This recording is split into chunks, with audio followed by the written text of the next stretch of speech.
Boa noite a todos. Mais um encontro e nós vamos pedir antes que Jesus seja conosco para que Ele possa nos orientar e nos iluminar sobre o tema de hoje. Hoje nós vamos contar uma história que se chama O Burro de Carga, de Neio Lúcio, que trata sobre humildade, que é uma coisa muito difícil da gente ter, né? Mas vamos fazer nossas reflexões para aprender no Evangelho. Então, no tempo em que não havia automóveis, na cocheira de um palácio real, um burro de carga vivia amargurado em vista das pilhérias dos companheiros de apartamento.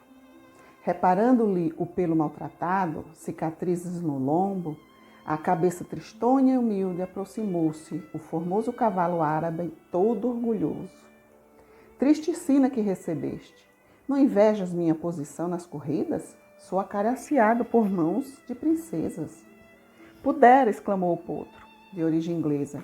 Como conseguirá um burro entender o brilho das apostas e o gosto da caça? O outro soberbo cavalo, de procedência húngara, entrou no assunto e comentou. Há 10 anos, quando me ausentei na pastagem vizinha, vi este miserável sofrendo nas mãos de bruto amansador. Ele é tão covarde que não chegava a reagir. Vi este miserável... Não, desculpa, eu errei aqui. Não nasceu senão para cargas e pancadas. Nisto, admirável jumento espanhol acercou-se do grupo e acrescentou. Lastimo reconhecer neste burro um parente próximo. É animal desonrado, fraco e inútil. Ignora o aprumo da dignidade pessoal e desconhece o amor próprio. Aceito os deveres que me competem até justo limite. Mas se me constrange ultrapassar as obrigações, recuso-me a obediência. Pinoteio e sou capaz de matar. As observações insultuosas não haviam terminado quando o rei adentra o recinto, em companhia do chefe da cavalariça. Preciso de um animal para serviço de grande responsabilidade. Animal dócil, educado e de confiança. O empregado perguntou. Não prefere o árabe, majestade? Não. É muito altivo e só serve para corridas em festejos oficiais sem importância. Não quer o potro inglês? De modo algum. É muito irrequieto e não me vai além das extravagâncias da caça. Não deseja o húngaro? Não. É bravio sem qualquer educação. É apenas um pastor de rebanho. Jumento serviria? De maneira nenhuma. É manhoso e não merece confiança. Onde está o burro de carga? Indagou o soberano.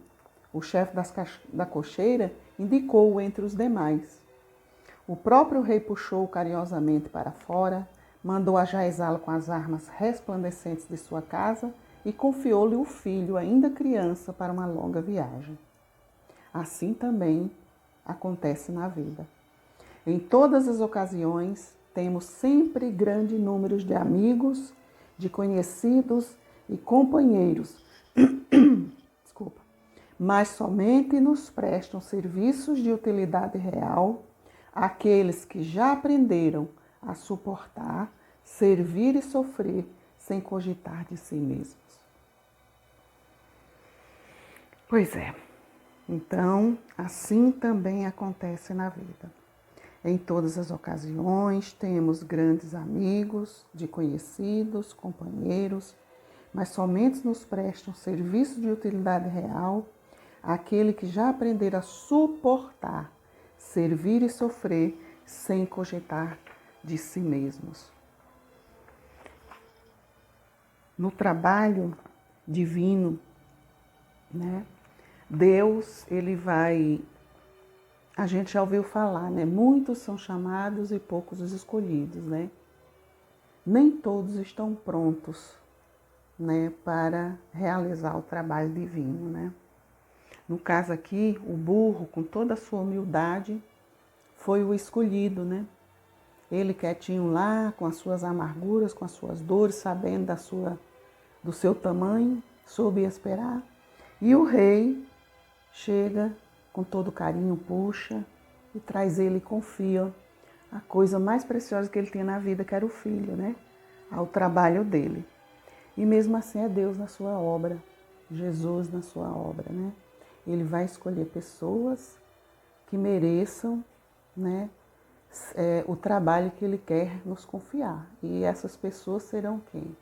As pessoas humildes, em quem ele pode confiar, em quem ele sabe que vai realizar alguma coisa, né? Então hoje nós vamos falar sobre humildade, né, que é uma virtude muito difícil de se ter, né, mas é através do Evangelho que a gente vai estudando e a gente vai cada vez mais reconhecendo os grandes defeitos que a gente tem e que a gente ainda pode cuidar, né? Então no Evangelho nós temos o capítulo 7, que fala: bem-aventurados os pobres de espíritos, e na instrução dos espíritos que fala do orgulho e da humildade, né? Então ele fala aqui, bem-aventurados os pobres de espíritos, pois deles é o reino do céu, né? Por pobre de espíritos, Jesus não entende pessoas que são desprovidas de inteligência. Não é isso, nem inteligência e nem de riqueza. Ah, é um pobre de espírito, porque ele é pobre de questão material, né, de dinheiro, ou porque ele não tem estudo. Não tem nada a ver, né? Por pobre de espírito, Jesus não tem dos desprovidos de inteligência, mas os humildes, tanto que para eles é o reino dos céus, e não para os orgulhosos. Por que que o reino dos céus, né, só abrir um espaçozinho aqui, é para os que são humildes? Porque são nos humildes que Jesus confia. E quem é o humilde? O que é uma pessoa humilde? Deixa eu dar uma lidazinha aqui. Humilde vem do latim, humilitas, né? E uma virtude que consiste em conhecer as suas próprias limitações, suas fraquezas e agir de acordo com a sua consciência. Refere-se à qualidade daqueles que não se projetam sobre as outras pessoas. Ele não é nem querer ser superior a elas. Então, o humilde, ele reconhece as suas próprias limitações, né? Ele sabe até onde ele pode ir, certo? E ele não se sente mais que ninguém, né? Ele não se sente superior. Isso é um papel dos orgulhosos. Os orgulhosos é que sentem-se mais que os outros, né? E quando ele não é atendido nas suas solicitações, ele se sente magoado, ferido e assim por diante, né?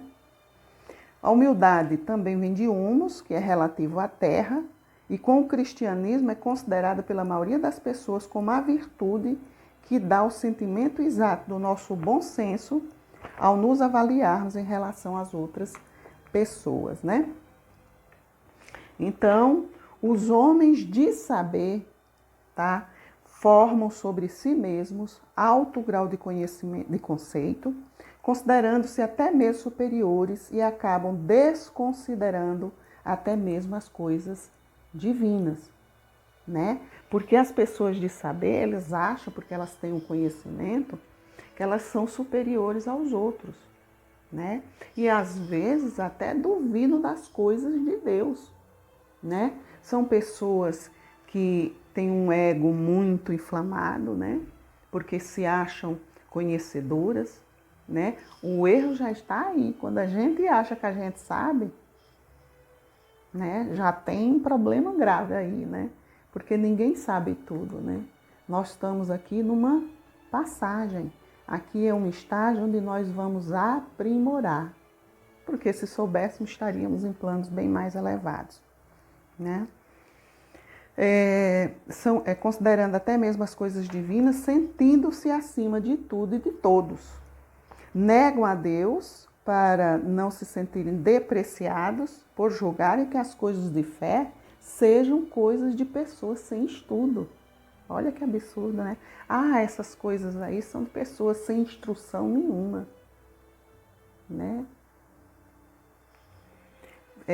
Sejam de pessoas que têm conhecimento acadêmico, julgam-se autossuficientes e a tudo compreendem. Então veja o tamanho do orgulho de uma pessoa que se acha, né, acima dos outros. Nós não podemos nos achar nunca acima dos outros e também não a menos que os outros, né? É compreender que nós estamos numa jornada que nós precisamos nos melhorar e muito. São os maiores defeitos, são coisas que nós temos com urgência, né? Tirar de nós, porque são eles, né? O orgulho, a vaidade, o egoísmo, né? Que nos impede de enxergar, né? As nossas, vamos dizer assim, os nossos defeitos. Por muitas vezes nós deixamos de realizar muitas coisas por orgulho ferido. Ou porque, por exemplo, pessoas que não vou me misturar com aquelas pessoas, porque são pessoas que têm essas crenças aí, né? Então, quer dizer, veja bem o orgulho aonde está falando, certo? Zombo dos que acreditam nessa força maior, por achar que essas coisas sejam para gente simples, tendo como pobres de espírito os que a tomam como coisas divinas, as coisas divinas a sério, né? Então, são consideradas pessoas, pela ótica do povo terreno, né? Considerado como pessoas pobres de espírito, porque têm crenças nas coisas de Deus. Dia virá em que todos adentrarão ao mundo dos espíritos, e esses homens de saber abrirão os olhos e acabarão reconhecendo o erro cometido contra os menos desfavorecidos. A roda da vida gira, né? Quem hoje está em cima, quem nos dirá que um dia não estará lá embaixo, né? Porque quando nós desencarnamos, nós retornamos para lá, né? Com toda a nossa consciência, com todos os atos que nós praticamos, e muitos se assustam quando chegam lá, aquelas pessoas que eles próprios espinzinhavam aqui na Terra, estão lá em alto grau de evolução, né? E muitos até têm que chegar e pedir ajuda para esses que eles fizeram sofrer na Terra, né? Aí é onde entra a tomada de consciência, ver os grandes erros que praticou aqui na Terra, né? Aí é onde entra o desespero e a gente pede todas as provas que hoje nós estamos passando, né? Logicamente, a justiça de Deus não receberá igualmente os que não reconheceram sua majestade, da mesma forma dos que se submeteram às leis divinas. Não é que Deus quer que a gente fique o adorando e colocando em um pedestal. Não, quando ele fala aqui que não reconhecer a sua majestade, quer dizer, não reconhecer os desígnios de Deus, né? Saber aceitar as coisas que ele coloca na nossa vida, à nossa frente, né? Aceitar que ele é o nosso Criador, que é ele que provê todas as nossas necessidades. Porque tem muitas pessoas que se julgam muito mais que isso, né? Dizendo que o reino dos céus é para os simples, no que quis dizer que será concedida a entrada nesse reino aos que têm simplicidade de coração e humildade de espírito. Que o ignorante desprovido das qualidades será preferido ao sábio que crer mais de si do que em Deus. Então, Deus com certeza confiará missões ao mais simples, ao mais humilde, porque Ele sabe que com esses Ele pode contar, né? Porque o sábio que crê mais em si do que em Deus, ele pode colocar as missões a perder pelo meio do caminho, né? Jesus coloca a humildade como virtude que nos aproxima de Deus e o orgulho entre os vícios que ele afasta as criaturas, né? Então, a humildade, a gente colocando-se com humildade, mas verdadeira, né? Porque não adianta a gente querer se lançar de uma maquiagem, de uma fantasia para enganar Deus, porque nós não vamos enganar, nós não conseguimos enganar, né? Então, quando a gente é humilde, a gente consegue se aproximar de Deus e Deus também consegue nos ajudar, nos orientar, né? Nos dar direção na vida. A humildade é um ato de submissão a Deus e o orgulho a revolta contra ele. O humilde tem muito mais probabilidade de aprender as coisas de Deus que os orgulhosos que julgam tudo saber. Então, o orgulhoso, ele se julga, né? Eu sei disso, achando que sabe, porque ele acha que sabe, mas não sabe, né? E chega lá na frente e com certeza vai se perder, porque a vida nos ensina, né? E o humilde, quando ele se coloca, eu não sei, mas vou aprender, ele se esforça, né? Ele anda no seu passo, na sua vontade. E com certeza ele aprenderá e como é que se diz? Ele aprende e apreenderá. Então, aquele conhecimento, aquele consentimento que ficará dentro de si para sempre, né? O que mais vale que tenha felicidade no seu futuro, seja pobre em espírito, conforme entenda o mundo terreno e rico em qualidades morais, né? Aquele que se humilhar será exalçado e aquele que se eleva será rebaixado. A gente já conversou aqui, né, alguma coisinha, que ele aqui não, né? Ele é rei, é uma rainha, é princesa, é um alto, vamos dizer, como é que se diz? Um rico, né? Um alto empresário. Então ele acha que quando chegar lá do outro lado, ele vai chegar, o que vai pesar no mundo espiritual são as suas posses e riquezas. E não é, né? Ele vai chegar lá, ele vai ser igual, a morte nos nivela, né? Tanto reis e plebeus, né? Como brancos e negros, como bonitos e feios, todos nós, na hora da morte, na hora da passagem para o mundo espiritual, seremos iguais. O que vai pesar são as nossas realizações, os nossos sentimentos, a nossa transformação aqui na Terra, né? Os feitos realizados por nossa alma encarnada, né? É o que nós vamos levar de bom para o outro lado. Então, o Espiritismo mostra-nos no mundo dos espíritos em posição de grandes, os que eram pequenos na Terra, e bem pequenos, os que na Terra eram maiores e poderosos. Então, todos aqueles que abusaram do seu poder, tá? Vocês podem ter certeza que um dia, né, retornando para o mundo espiritual, depois retornando para a Terra, experimentaram o outro lado da moeda, né?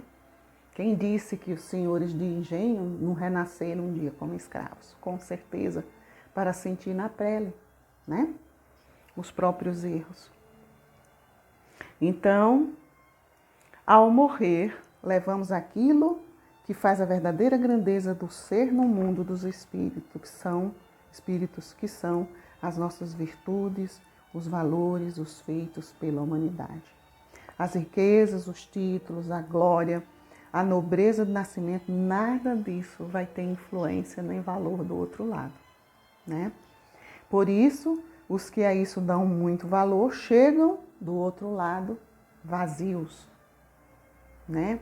E quando chegam, a decepção é muito grande porque acham que vão ser recebidos com toda pompa, né? E na verdade não vão ser. Vão pedir conta dos feitos praticados, né? Quem tem de apresentar o amor, a bondade, a humildade, os valores, esses têm o coração cheio, né? Agora quem não tem, vai chegar vazio. Conservam apenas o orgulho, que mais humilhante se torna em ver que os que pisinharem em oposição, resplandente de glórias acima deles. O Espiritismo também nos fala das encarnações que os que ocupam posições elevadas descem na existência seguinte, se não dominaram o orgulho e ambição, a vaidade, né? Então, o recado é que nós busquemos os lugares mais humildes, né? Aprender a ser humilde, né? E como? Aprendendo a se colocar no lugar da gente, né? Às vezes a gente se acha muito, não é, né? É aquilo, você chegar na hora do banquete lá, alguém convidar você, você se colocar lá atrás, para que não correr o risco de você estar sentado lá à frente e alguém chegar, o dono da casa, pedir: levante-se que tem uma pessoa melhor que você para ocupar esse lugar, né? E a gente tem que sempre que pensar, por exemplo, todas as vezes que eu deixo de exercer uma função de ajuda a outra pessoa, alguém vai fazer. Daí nós vamos perder a grata oportunidade de estar servindo, né? E sempre lembrar que há pessoas melhores que nós, no sentido de que são mais amorosas, que servem mais, né? Que amam mais, que são mais humildes, né? Então, se nós estamos nos achando muito humildes, tem um erro. Se nós achamos que somos muito inteligentes, tem algum erro. Se nós achamos que nós sabemos toda a verdade, tem um erro muito grave. Então nós não somos, nós temos que achar, né, o caminho do equilíbrio e sempre saber que nossos conhecimentos ainda são limitados para que a gente busque o conhecimento, porque o conhecimento nos liberta, mas nunca achando que ele é o suficiente, né? Então, é estudando o Evangelho no dia a dia que a gente vai amadurecendo e a gente passa a reconhecer a nossa pequenez ainda, né? De humildade, por exemplo, a maioria de nós não somos humildes, né? Por que tem pessoas que elas se sentem bem ajudando quando as pessoas ali são menos que ela, são mais pobres, né? Porque elas se sentem, às vezes, maior do que aquelas pessoas mais necessitadas. Por que ela se sente diminuída quando ela está diante de pessoas que têm mais posses que ela? Às vezes ali é o orgulho falando um pouquinho mais alto. Então veja, né? A gente tem que saber qual é o lugar da gente, buscar sempre o quê? Buscar, né? Não estou aqui ditando receita nenhuma para ninguém, porque todos nós já sabemos de tudo isso, todos nós temos uma religião, todos nós cremos em Deus, mas é esse exercício diário que a gente acaba esquecendo na nossa vida, na nossa correria, né? Que a gente acaba esquecendo de fazer, né? De começar a olhar para dentro de nós. E nessa pandemia, né? Agora que estamos, a maioria de nós em casa, é um momento muito importante para a gente começar a se olhar interiormente, né? E veja o que está acontecendo. Muitas pessoas estão com muita dificuldade de se encontrar, né? Estão desesperadas para que o portão se abra, para que todos nós possamos sair correndo, né? Porque a vida diária nossa é correria. E quando somos conclamados a fazer essa parada, essa reflexão, a maioria de nós está sentindo muita dificuldade, né? Aí nós vamos nos deparar com o nosso orgulho, com as nossas vaidades, com as coisas que de repente a gente não quer encarar como verdade em nós, né? As coisas horríveis que nós temos que vencê-las. Então é esse exercício, né? É tentando se encontrar conosco mesmos que a gente vai, né?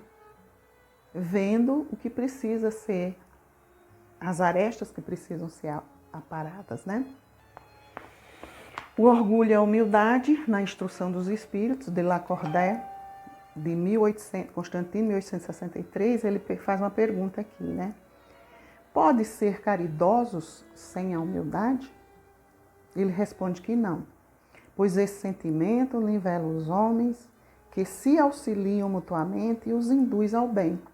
Sem humildade, apenas usamos máscaras para ocultar as nossas deformidades, né? As nossas feiuras morais. Então veja que o orgulho, sempre o orgulho e o egoísmo vão estar na maioria dos temas que nós discutimos, porque são eles que nos impedem, né? Sem humildade ninguém serve, ninguém ouve, ninguém presta atenção, você se acha maior do que os outros, acaba perdendo missões, acaba perdendo oportunidades de servir por se achar acima de tudo e de todos, né? O orgulho é o adversário da humildade, porque os orgulhosos acham-se acima de todos, julgando que seus títulos e riquezas foram preteridos do Senhor no reino dos céus. Aos que questionam suas posições, suas condições econômicas, tomando-se acima dos que nada têm. Ora, se nós temos quem tem, é porque Deus está permitindo para que você faça bom uso dos seus recursos para ajudar a quem não tem. Esquecem-se que pode um dia estar naquela condição inferior. É necessária a humildade sobre a vida, porque a morte virá e nivelará todos nós, ricos e pobres, reis e plebeus, brancos e negros, Todos seremos iguais. E daí vai ser um choque para quem não estiver preparado para isso. Quanto mais orgulhosos, maior o baque, porque Deus poderá nos rebaixar para que nós possamos aprender o caminho da humildade, Então, quando a gente chega do outro lado, toma consciência disso, o baque é grande, promete mundos para ter a oportunidade da encarnação e volta, Então, o Senhor de Gem, com certeza um dia ele foi escravo. A rainha, com certeza, foi um servo, Então, e assim por diante, É necessário a tudo suportar com humildade para que possamos ter o coração manso e humilde e ser dignos de ouvir a palavra divina e desenvolvermos o bem em nós, E levarmos para o outro o bem, a caridade, a fraternidade, cumprindo a vontade de Deus por uma humanidade melhor e mais feliz. Porque, afinal de contas, o objetivo da nossa passagem aqui na Terra é isso. É o nosso melhoramento e o servir, ao outro, a nós mesmos, aos outros. Caminhando aqui para o final, tem uma coisinha aqui do Emmanuel que eu achei interessante, importante ler. Não estava aqui programado, mas como eu fui fazer minha oração antes, eu encontrei, achei importante ler aqui, porque a gente acaba se identificando, que chama a cortina do eu. A questão do egoísmo, a questão da humildade, do orgulho, Paulo diz assim: porque todos buscam o que é seu e não o que é de Cristo Jesus. Em verdade, estudamos com Cristo a ciência divina de ligação com o Pai, mas ainda nos achamos muito distantes da genuína comunhão com os interesses divinos. Por trás da cortina do eu, conservamos lamentável cegueira diante da vida. Examinamos impaciente as atitudes que nos são peculiares nos próprios serviços do bem, de que somos cooperadores iniciantes, e observaremos que mesmo em assuntos da virtude, a nossa percentagem de capricho individual é invariavelmente enorme. A antiga lenda de Narciso permanece viva em nossos mínimos gestos, em maior ou menor porção. Em tudo e em toda parte aproximamo-nos pela nossa própria imagem. Nos seres mais queridos, habitualmente amamos a nós mesmos, porque se demonstram pontos de vista diferentes dos nossos, ainda mesmo quando superiores aos nossos princípios que esposamos, instintivamente enfraquecemos a afeição que lhes consagrávamos. Nas obras do bem a que nos devotamos, estimamos acima de tudo os métodos e processos que se exteriorizam do nosso modo de ser e de entender. Porquanto, se o serviço evolui ou se aperfeiçoa, refletindo o pensamento de outras personalidades acima da nossa, operamos quase sem perceber a diminuição do nosso interesse para com os trabalhos dos iniciados, Para os trabalhos iniciados. Então, vejo, quando os outros começam a sobressair, nós perdemos o interesse, ao orgulho. Aceitamos a colaboração alheia, mas sentimos dificuldade para oferecer o concurso que nos compete. Se nos achamos em posição superior, doamos com alegria uma fortuna ao irmão necessitado que segue conosco em condição de subalternidade, a fim de contemplarmos com volúpia as nossas qualidades nobres, no reconhecimento de longo curso a que se sente constrangido, mas raramente concedemos um sorriso de boa vontade ao companheiro mais abastado, posto pelos desígnios divinos à nossa frente. Em todos os passos da luta humana, encontramos a virtude rodeada de vícios e o conhecimento dignificante, quase sufocado pelos espinhos da ignorância, porque infelizmente cada um de nós, de modo geral, vive à procura do eu mesmo. Entretanto, graças à bondade de Deus, o sofrimento e a morte nos surpreendem.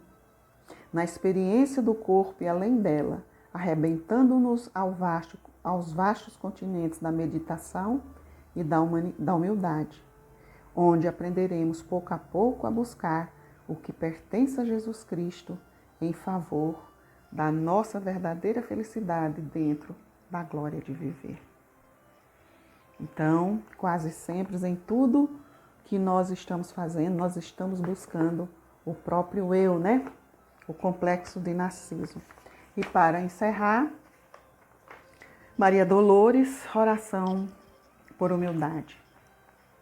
Senhor Jesus, quando eu voltar à terra e estiver de memória parcial, qual doente sob anestesia para sofrer bendita cirurgia que me livra do mal.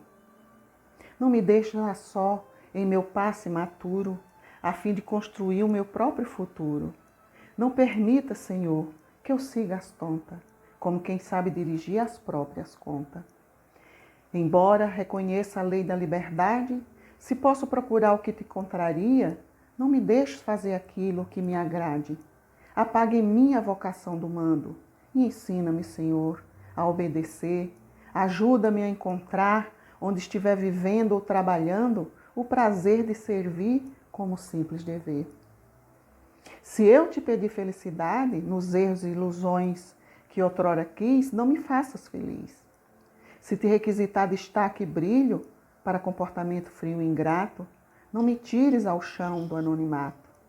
Se eu te solicitar um corpo lindo para voltar na sombra a estaca zero, não me deixes viver na forma que mais quero.